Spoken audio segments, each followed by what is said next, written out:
Bueno, hola chicos, vamos a hacer los ejemplos de derivada que, que dejamos en el video anterior. En el video anterior expliqué nada más que la definición y ahora vamos a hacer los ejemplos. Ya escribí uno porque, bueno, no podía aprender el video porque había una persona hablando. Entonces, mientras esperaba, lo escribí para que sea más fácil para que lo vayan viendo, ¿está? Lamentablemente no voy a poder hacer con todos eso porque si no esto va a llevar mucho tiempo. Pero bueno, por lo menos este ya lo escribí. Así que se los voy a ir explicando. Bueno, entonces, pongan como título si quieren, cálculo de derivada por definición. Esto es para la carpeta. En la carpeta tienen que poner a esta altura cálculo de derivada por definición. Entonces, ya les dije, o sea, ya vimos que cómo podíamos escribir la derivada de una función z con respecto a x, que era esta forma, ¿de acuerdo? La derivada de sub z de x en un punto p sub 0. También la podemos escribir de esta forma, la van a ver mucho de esta forma, porque mucha gente prefiere esa notación, que es la derivada de z con respecto de x. Esta letra es la letra delta en el alfabeto, en el abecedario griego. ¿Está? Entonces me queda la derivada de z con respecto de x, que es lo mismo que esto, igual al límite para delta x tendiendo a 0, de f de x0 más delta x y 0, menos f en x0 y 0 sobre delta x. Recuerden que estamos con delta x acá y 0 no tiene delta x, porque en este caso y es constante. ¿Está? Entonces, como y es constante, a ver si se ve en el pizarrón porque... ¿Dónde escribo? Como y es constante, si se ve, como y es constante, entonces el límite lo calculo para delta x tendiendo a 0, porque delta x es el incremento en x, o sea que me estoy moviendo, ¿no es cierto?, sobre la curva que se forma al cortar con el plano y igual a y0, está a la superficie. Entonces, vamos a hacer un primer ejemplo, es un polinomio de dos variables, que es z igual a f de x igual a x más 2y cuadrado. Y vamos a hacerlo en este punto. Pero, antes de calcularlo en el punto, vamos a hacerlo en forma genérica. Se puede calcular directamente en el punto, no está mal. Pero yo quiero hacerlo en forma genérica para que vean cómo es, y después al final lo calculamos en el punto. Entonces, yo tengo que f de x0 más delta x y 0 es x0 más delta x, porque en el lugar de la x pongo x0 más delta x, más 2 y 0 al cuadrado. F de x0 y 0 es x0 más 2 y 0 al cuadrado. Entonces, la derivada de z con respecto de x es igual al límite para delta x tendiendo a 0 de x0 más delta x más 2 y 0 al cuadrado menos f de x0 y 0, que es x0 más 2 y 0 cuadrado. ¿Está? Bueno, esto me queda igual al límite para delta x tendiendo a 0 de x0 más delta x más 2 y 0 cuadrado. Distribuyo este menos x0 menos 2 y 0 cuadrado. Entonces, el menos x0 se va con el x0 y el menos 2 y 0 cuadrado se va con el 2 y 0 cuadrado. Me queda solamente este término. ¿Está bien? Es decir, que me queda el límite para delta x tendiendo a 0 de delta x sobre delta x. Simplifico, esto me da 1, entonces esa derivada me da 1. Es decir, no me da una derivada funcional, esa ya no depende de ninguna variable. Entonces, para todo x0 y 0, la derivada vale 1, y en particular para menos 1, 2, la z sub x en menos 1, 2 es 1. ¿Está? Bueno, vamos ahora a hacer la derivada con respecto a y. No vamos a ir borrando mucho, porque la vamos a hacer sobre esta. Entonces, acá voy a poner la derivada de z con respecto de y, que es z sub i, que es igual al límite para delta i tendiendo a 0, de f de acá, el que se mueve, la x es constante, así que el que se mueve es y, así que vamos a trabajar con delta i, entonces me queda x0 y sub 0 más delta i sobre delta i, menos f en x0 y 0. Entonces, z es la misma función, f de x igual a x más 2y al cuadrado, en p sub 0 menos 1, 2. f de x0 y 0 más delta i va a ser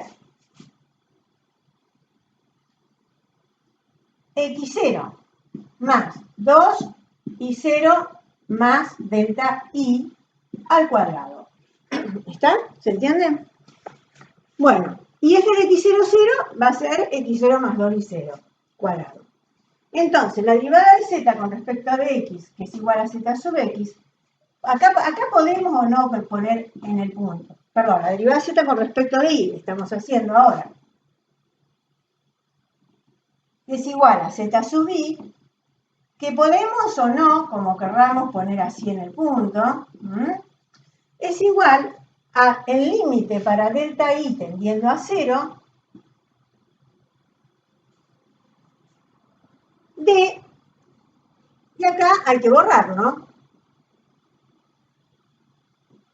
Entonces me queda x0 más 2 y 0 más delta i al cuadrado menos x0 más 2 y 0 al cuadrado. Bueno, acá vamos a borrar todas las cuentas.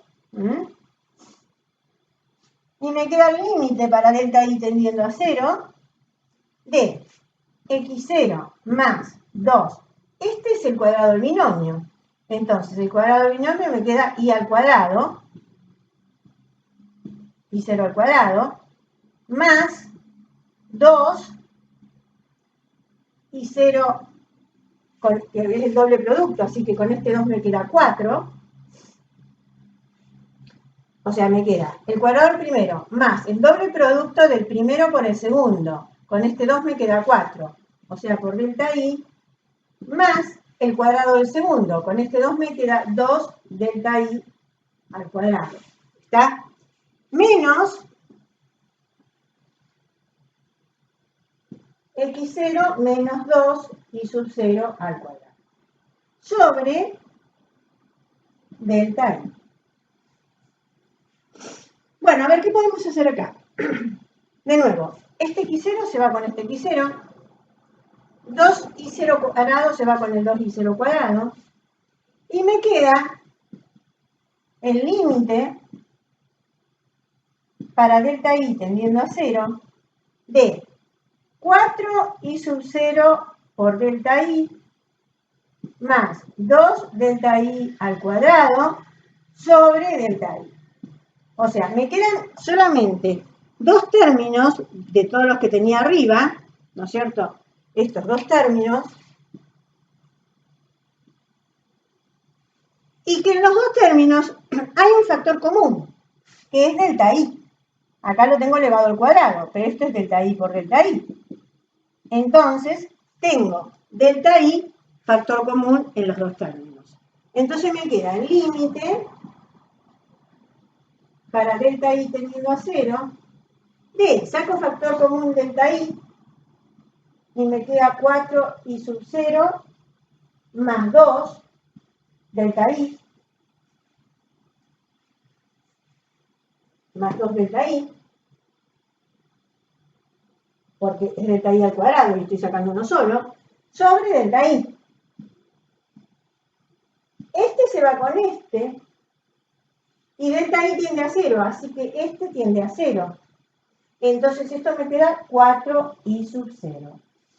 Bueno, acá sí ya me quedó una derivada funcional, una derivada que depende de i, ¿no es cierto? Entonces, z sub i en cualquier p es igual a 4i, ¿no es cierto? Z Z sub i en menos 1, 2 es igual a 8. ¿Está bien? Bueno, a ver, acá hice la derivada con respecto a x y la derivada con respecto a y. Bueno, vamos a continuar con otro ejemplo que nos va a venir bien para repasar las propiedades del logaritmo. ¿Está? El ejemplo de z igual al logaritmo natural de x por y. Entonces, las propiedades del logaritmo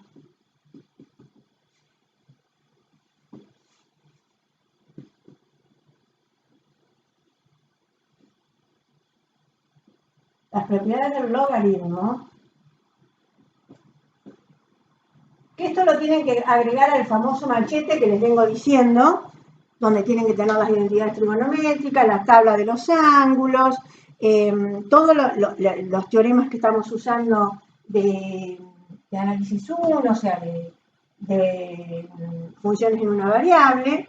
Bueno, esto también lo tienen que tener a mano, porque lo van a usar más de una vez. Entonces, una de las propiedades es que el logaritmo en base a de 1 es 0.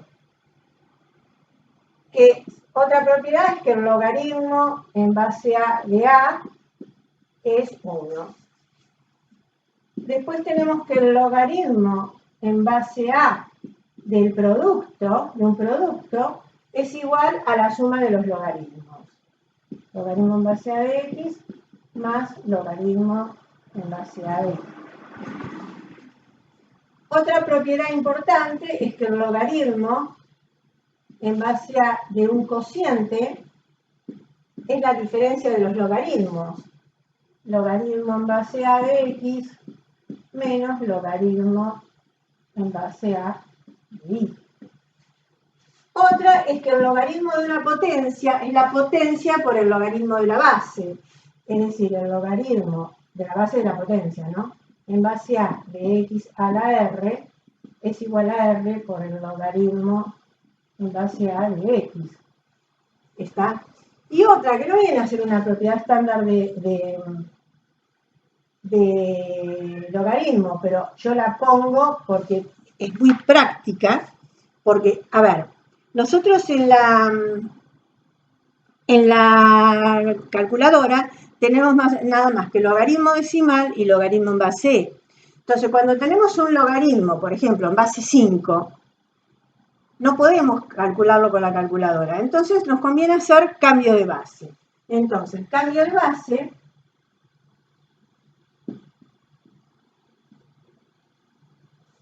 es el logaritmo en base a de b es igual al logaritmo decimal. Cuando yo no pongo base, estoy hablando de logaritmo decimal. Está de b sobre el logaritmo de a. Puse decimal como podría haber puesto natural. El natural es en base e. O sea que el log de a es base 10. Y el logaritmo natural de a es base e. Estos son los dos logaritmos que ustedes tienen en la calculadora. O sea que pueden hacer el cambio a base e o a base 10. ¿Está bien? Bueno, ahora vamos a hacer el... Bueno, entonces, volvemos a la definición de derivada parcial con respecto a x en un punto p sub 0. ¿Está?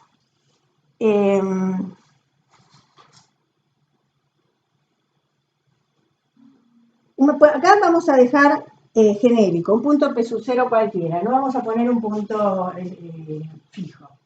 Entonces, esto es igual.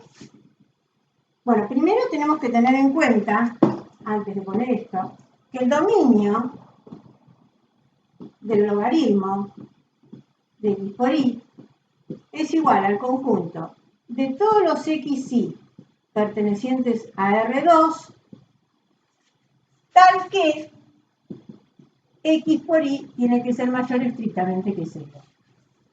O sea que los valores pueden ser los dos negativos o los dos positivos. ¿Está? Bueno, Esto se tiene que tener en cuenta por después el manejo que uno puede hacer en el límite, ¿no?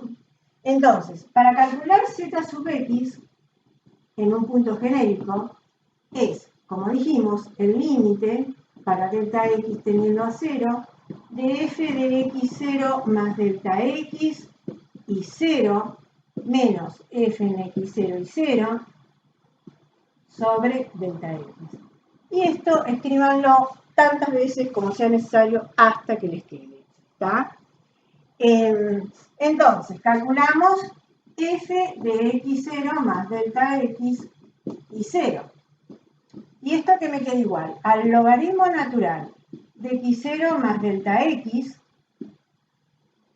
por y0, ¿está?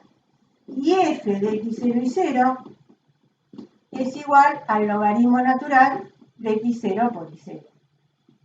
¿Está bien? Entonces, z sub x en p es igual al límite para delta x tendiendo a 0 de el logaritmo natural de x0 más delta x y sub 0 menos el logaritmo natural de x0 por y sub 0 sobre delta x. ¿Está bien? Bueno, entonces, ahora fíjense, acá tienen una diferencia, voy a escribir un poco mejor este logaritmo, menos logaritmo natural de x0 por y sub 0. ¿Está bien?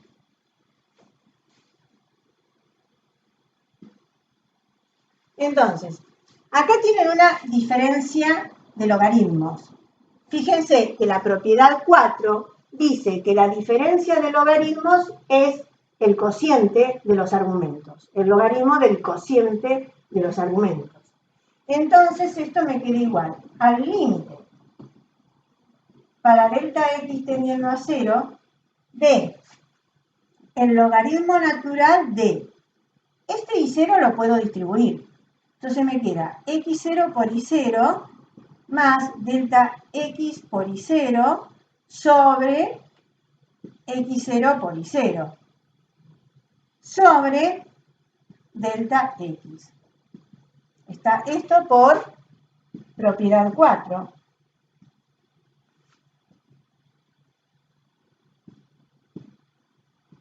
De las de ahí arriba, ¿no? Propiedad 4 de las que están acá. ¿Está bien?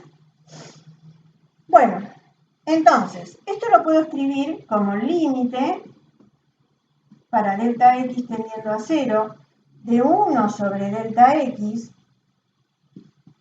por el logaritmo natural de. Acá este denominador lo puedo dividir.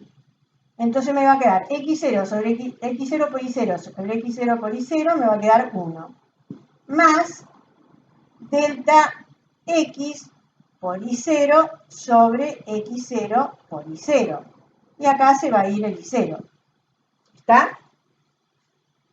¿Se entiende? Esto es delta. ¿De acuerdo? Bueno, a ver, fíjense que la propiedad 5 es que el logaritmo de a de x a la r es r por el logaritmo en base a de x. Entonces, esto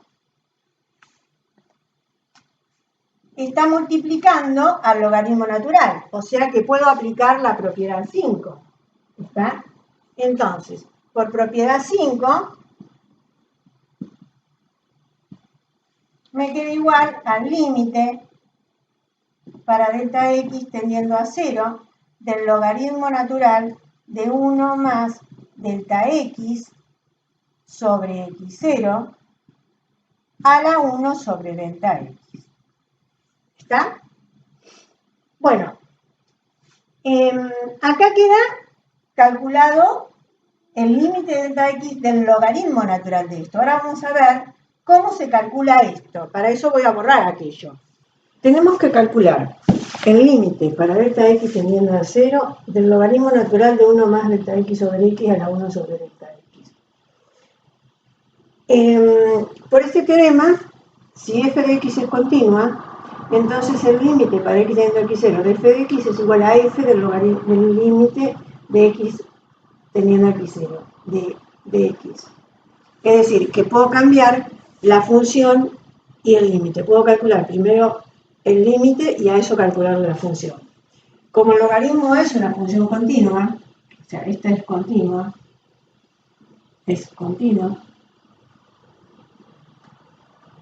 no llego. Como esta es continua, entonces puedo cambiar y me queda el logaritmo natural del límite para delta de x teniendo a 0 de 1 más delta de x sobre x elevado a la 1 sobre delta de x. Este límite es de esta forma. Es el límite para x teniendo más infinito de 1 más 1 sobre x a la x. Y ese es el número e. Esto también es un recordatorio de análisis 1. Entonces, vamos a calcular, acá en cálculos auxiliares, el límite para delta de x tendiendo a 0 por derecha. Vamos a tomarlo por derecha, porque en realidad es el argumento de un logaritmo, tiene que ser positivo. De 1 más delta de x sobre x elevado a la 1 sobre delta de x. Entonces, hacemos un cambio de variable, llamamos u igual a 1 sobre delta x. Como delta x tiende a 0 por derecha, u tiende a más infinito. Y delta de x es igual a 1 sobre u. Entonces me queda el límite para u teniendo más infinito de 1 más 1 sobre u por x a la u. Tener esto es equivalente a que el 1 sobre x esté en el numerador. Entonces me queda el límite para x más infinito de 1 más 1 sobre x sobre u elevado a la u. Esto, como dije acá,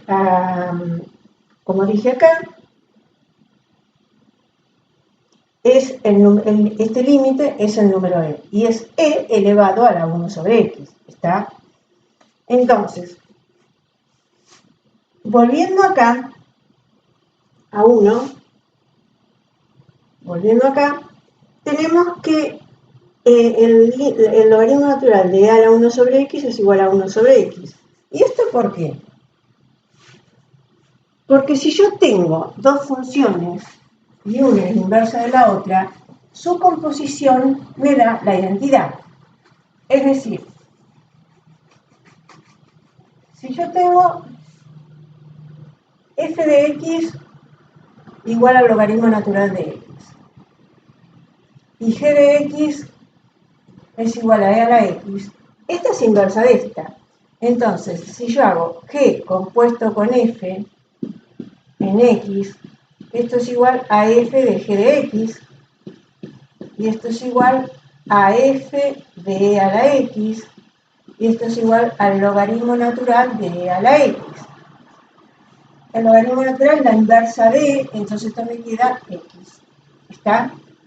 Lo mismo si yo hago g compuesta con f compuesta con g, perdón, f compuesta con g en x, esto me queda g de f de x, esto es igual a g de logaritmo natural de x, y esto es igual a e a la logaritmo natural de x, que es igual a x. Es decir, que si yo tengo una función y su inversa, la composición me da la identidad. ¿Está?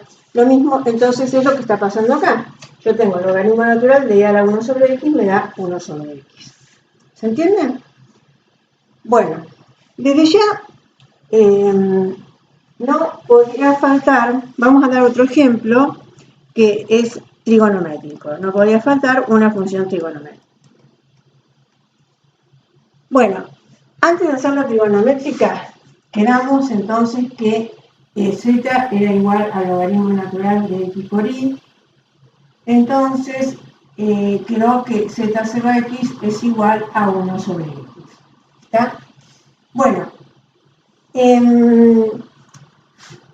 este es el resultado.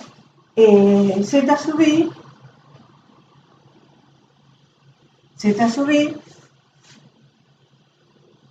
hacerla como ejercicio.